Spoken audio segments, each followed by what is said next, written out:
Deputy, let's get you sworn back in. If you'd step in front of Brittany, please.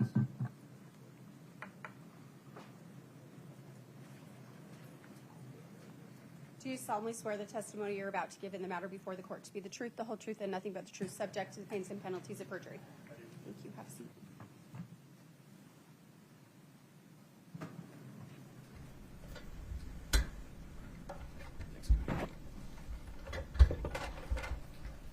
Mr. Ramos, please proceed. Thank you, Judge. Good morning. I have 6 post-it notes here of just topics I want to talk about. Won't take up too much time. And I do want to be fair to you. I do have 2 things I want you to look at that I think will refresh your recollection in terms of timing. Okay? Okay. And this is in terms of when you arrived and when you left. So I've highlighted them for you. Have this. I don't think you need that. I think you know the codes.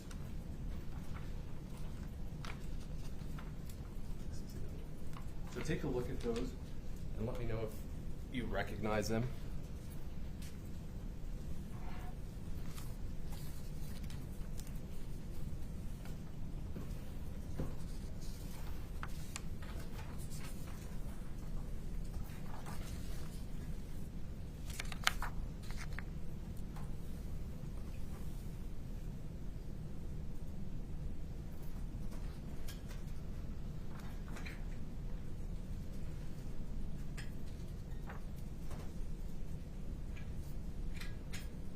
Yes.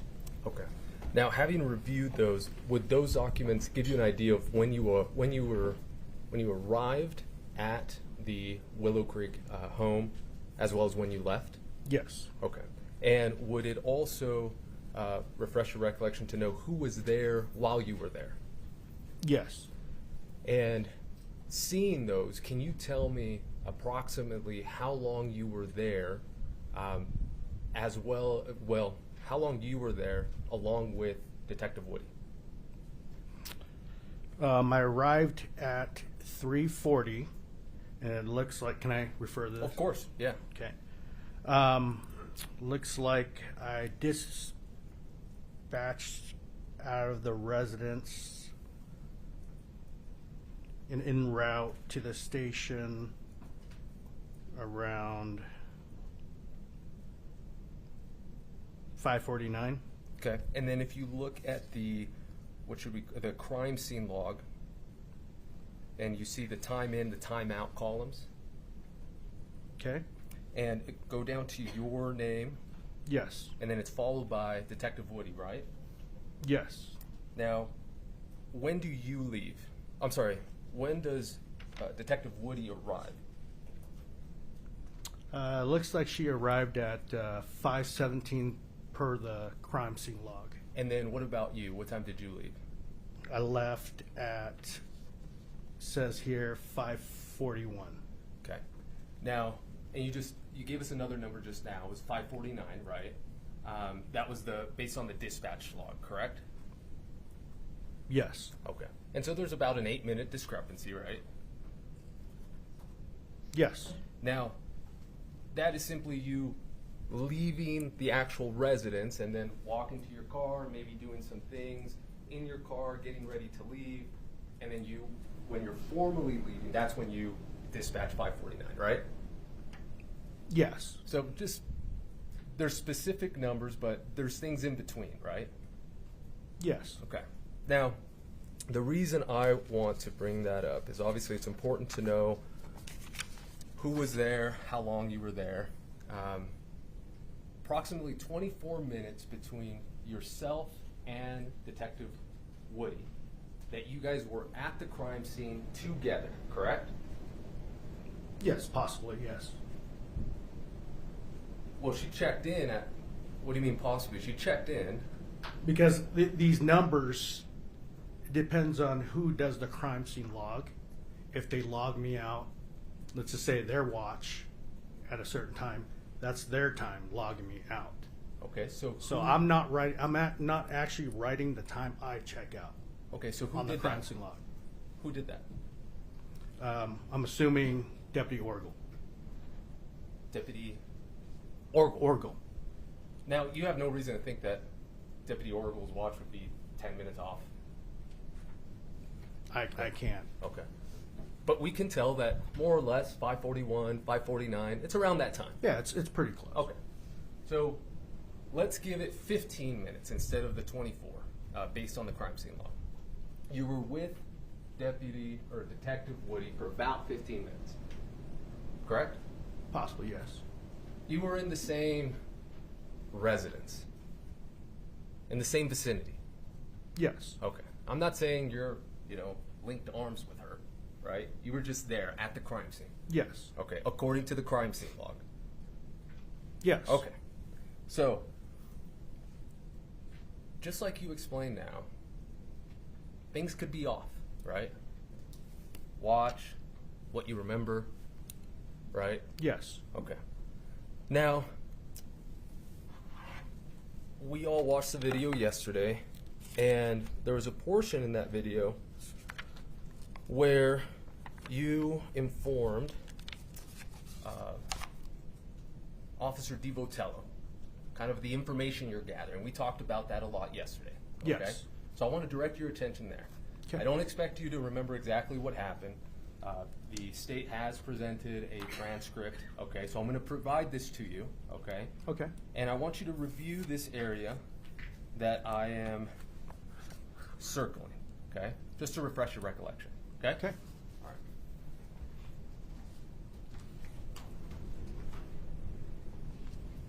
This area right here. Can I grab it? Yeah.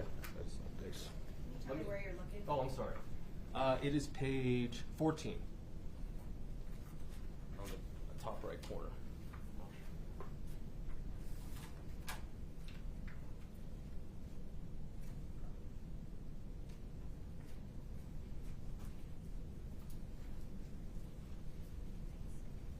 Okay. Does that refresh your recollection? Yes. Okay. So, tell us what you told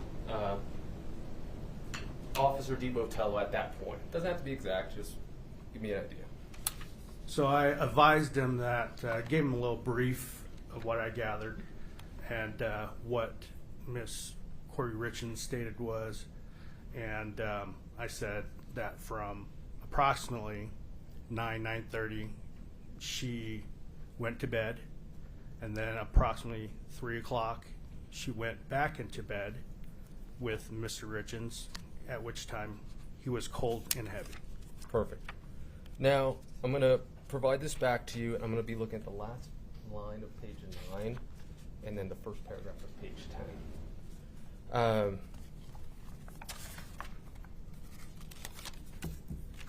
Okay.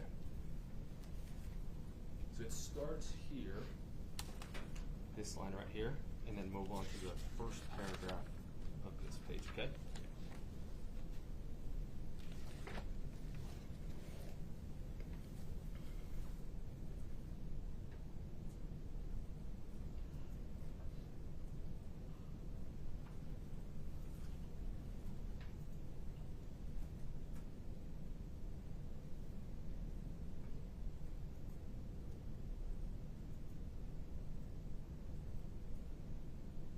Okay. Okay. So you were having this conversation, and I say conversation, I think that's important because this isn't an interview, right? Your Honor, may we approach? Yep.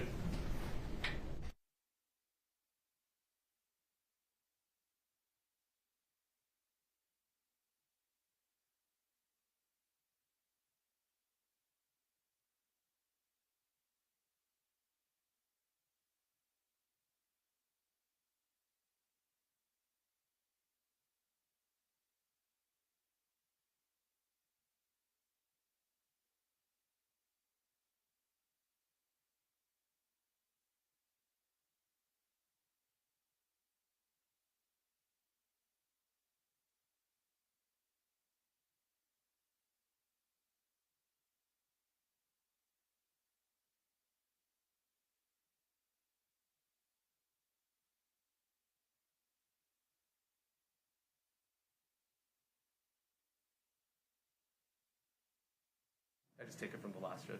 Yes, please. So, as I was saying, I say conversation because this isn't a formal interview, right? Correct. This is going off of the death checklist that you mentioned yesterday. Correct. Okay. Now, in this conversation, you do get information from Miss Richins, and in the paragraph that you just read, okay? And what did you learn at that point? Learned the Yeah. second paragraph that you showed me, Correct, the one I just showed you, yes. that she stated that she placed a blanket on him because she felt that he was cold. Correct. And then what else? She turned on the light and realized what he wasn't responsive. Like, So right now, that's exactly what I want to talk about. He said that he felt cold, and then she turned on the light. Okay. I'm gonna give this back to you. I'm gonna Okay. focus on the time in between. Okay. are we looking at a minute? Oh, just this underlined portion. Okay. Just read that to yourself. Okay. Okay? All right. So from the time that she felt and got into bed and felt his cold body, she put a blanket on, like you said, and then what did she do? She turned on the light. She felt that he wasn't breathing, so she turned on the light. How long? It says in the statement 1 minute. For a minute. For a minute. Correct. Now, we don't know, just like there are some changes for you as you testified earlier between 5:41, 5:49, a minute, right? Like for a minute. It's an expression, correct? Correct. Okay. So she gets into bed, she feels her cold husband, and she stays there for a minute. And then she doesn't hear him breathing. Okay? Is that right? Correct. Or anything. It says she didn't feel him breathing Or anything. or anything. Now,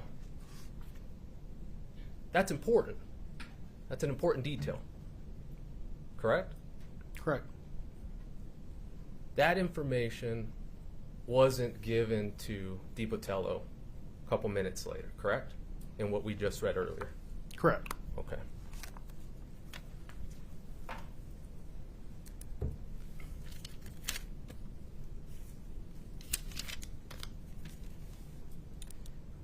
Now, I'm getting through these. During this entire conversation that you've had with her, we saw yesterday, and just to reiterate, it was a edited clip, correct? Correct. Okay, and we could see on the bottom, the jury can follow along to see how quickly the edits are, okay? But I want to talk about that entire conversation that you had with her, okay? Ms. Richins was emotional, right?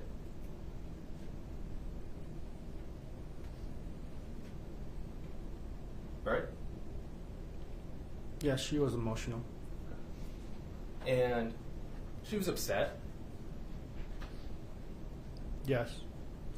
and that's common, right? I mean, that's not unexpected for somebody who just lost their husband, right? Correct. Okay. Now, would it surprise you if another one of your officers indicated that you thought she was not emotional? Would it surprise me? Yeah. Like, would you have made that statement? No, I don't know Miss Richins, so I don't know how her emotion, as in like, personal when I arrived, what I see, but through the call, then I start putting things together, details of how she acts. Yeah, those details are important. We've talked about that. Yes. Yeah, and just like you said, we saw the video. She was emotional. She was upset. Right? Yes. Okay. So,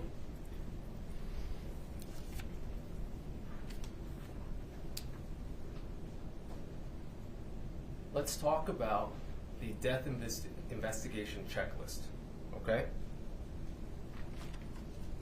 We talked about yesterday about what you did. Actually, scratch that. I'm going to go to this one. This was presented yesterday in evidence. That's the voluntary statement. You recall that? Yes. Okay. That is a voluntary statement. Now, you didn't give this to Ms. Richins. I did not. Okay. Now, if you look around right before Ms. Richins' written statement, you see there's a line there. I want you to read that line, okay? It's followed by a bold lettering. Which Do you mind pointing Yeah. it out for Mr. Reynolds? So right above written statement, this line right here. where it says describe. Correct. Just read that to yourself.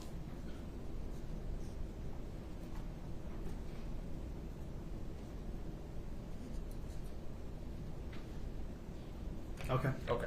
Now, you didn't do this one, but you've done lots of these voluntary statements, correct? Yes. Give them out. Yes. Now, the point of a voluntary statement is to get details, correct? Gather details. Yes. And now, there are different types of voluntary statements. There are different purposes for voluntary statements, correct? Correct. So, for example, perhaps I'm a witness to a car accident. You might give me this voluntary statement, correct? Correct. I'm not under suspicion of anything. I'm just a witness, correct? Correct. Now, there's other ones where maybe I was the driver, and maybe I might be at fault, correct? Correct. And you would still say, hey, maybe you want to give me that voluntary statement, correct? Correct. Okay.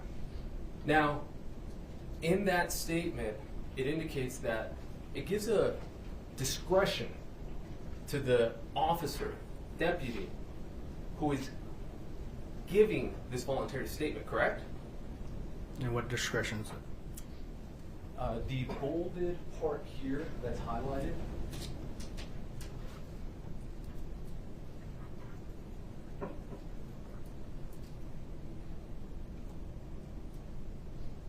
Okay. Yes. Right?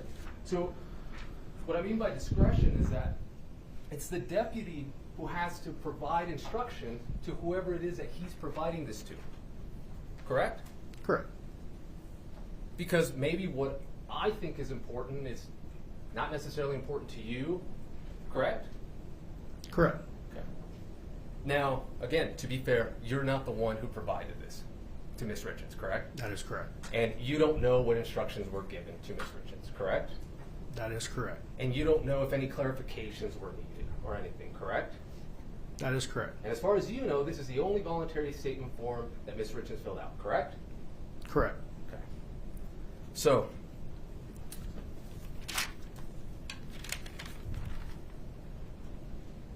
let's talk about the death investigation information checklist. I'm going to hand this to you, okay? Okay.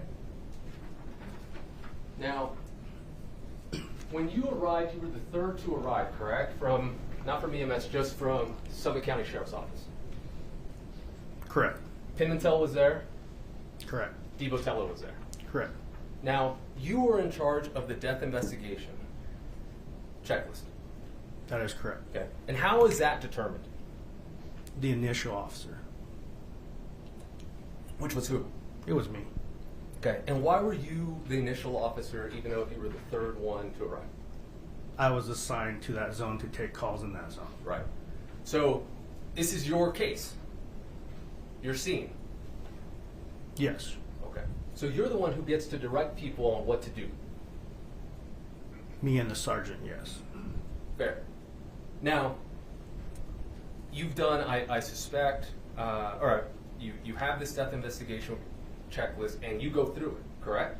That is correct. Okay. Now, I want to direct your attention to the scene response section, and I'll walk you through it. It's right here. Okay. Okay? Now,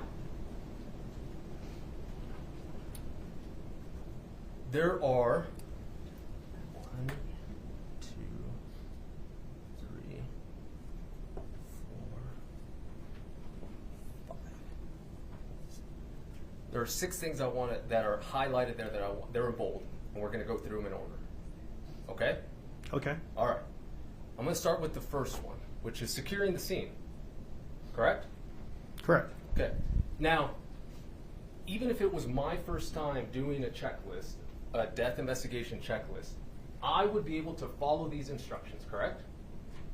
Correct. All right. Now, part of that securing the scene, which I think we saw you do, was you need to explain to everybody there kind of the purpose, right? Yes. And exactly what do you need to do? It says find a comfortable location outside. Let's go back to the first sentence there. Kindly explain to the family that the scene needs to be vacated until the scene is processed. Okay. Vacated, right? You want me to continue? No, vacated, correct? Correct. And you know what vacated means? Yes. Okay. Now, the following is, what is your duty in order to vacate a scene? What do you have to do? Remove people from the residence. From the residence, right? Correct. Okay. And it actually gives you examples of where you can go, right? Correct. Such as a comfortable location outside, right? Yes. Another family or member or friend's house, correct? Correct. Okay. That wasn't done here. Mr. Ramos, in fairness, it's unclear when you're asking your question. That wasn't done here, correct? Correct.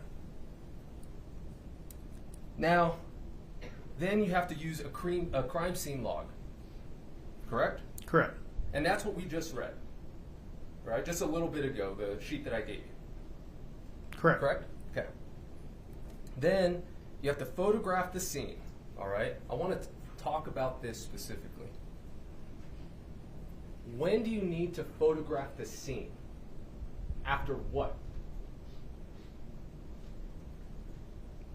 After an investigation is started. No, read it right there. Photograph the scene after what? First picture should be. No, before that. Oh. Use a crime scene log to document who comes and goes. Photograph the scene after it is secured. After it's secured. Now, let's talk about the first picture. We haven't seen any photographs come in from you, so I'm just asking you. The first photograph that you took, what does it tell you to do?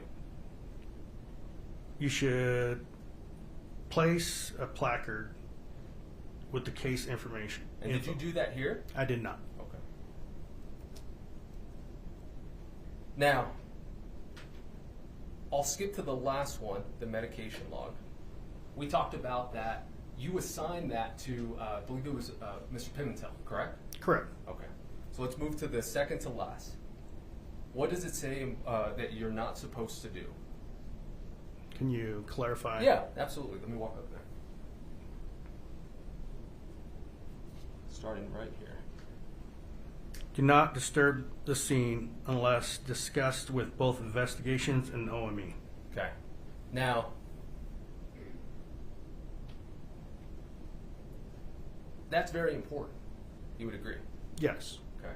Now, we kind of saw some of it in the video. The jury can go back when it goes back to them and look at it for themselves.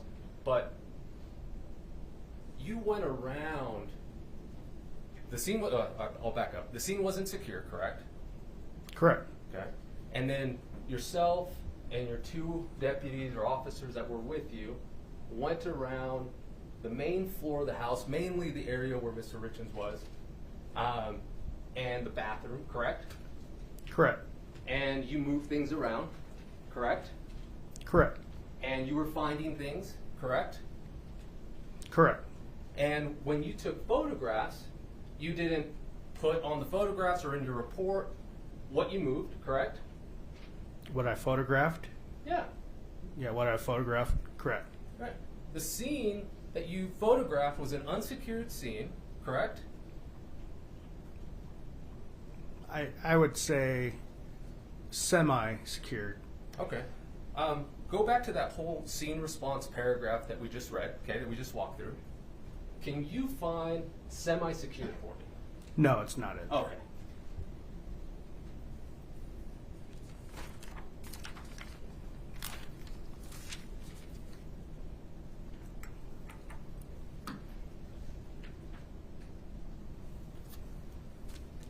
I have an apology and a thank you for you. Apologize for putting you on the spot. As you know, this is my job, so I appreciate your time. I have no further questions for you. Thank you so much. You're welcome. Thank you. Ms. Shervnak, redirect within the scope of press. Yes. Did I leave something up there? Go.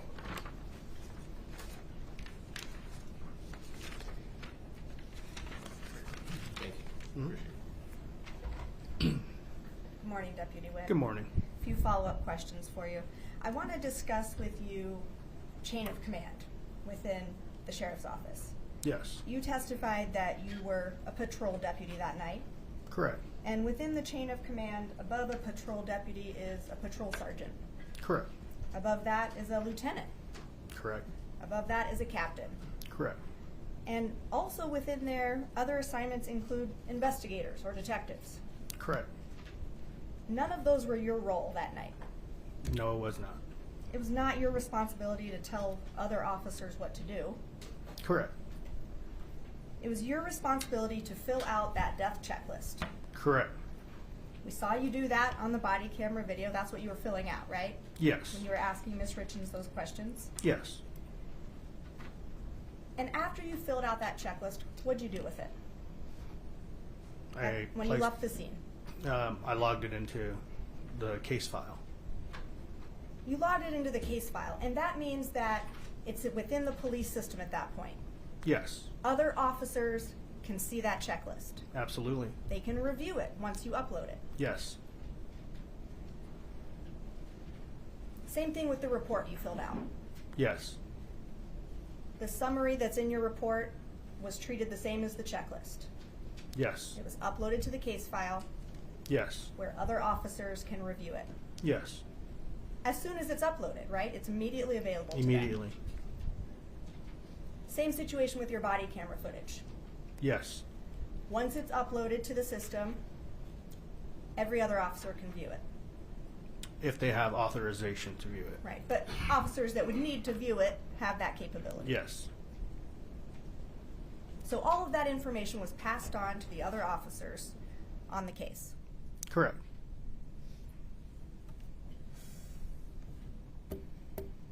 We talked a little bit about, with Mr. Ramos, Ms. Richins' emotional reaction. Have you been to other crime scenes where a death has occurred? Yes. How many? Lots. Give me a ballpark. More than 20? Yes. More than 30? Yes. Was Ms. Richins' emotional reaction consistent with what you typically see? No. Please describe that. Well, while I'm on scene at a death call, normally, you know, the victim, they have tears. They look at me when I ask them a question while they respond. They're pretty direct when I ask a direct question.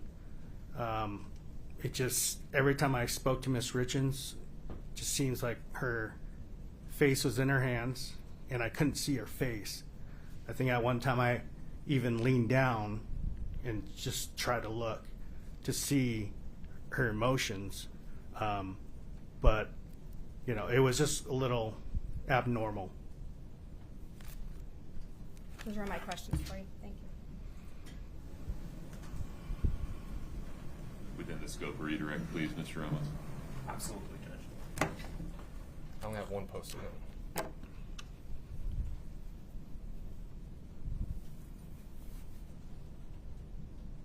How many times had you encountered Miss Richins having lost a loved one? Never. Never.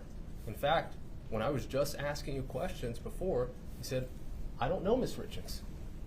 That is correct. That you can't tell what exactly she's feeling. Correct. If you can't say it's abnormal.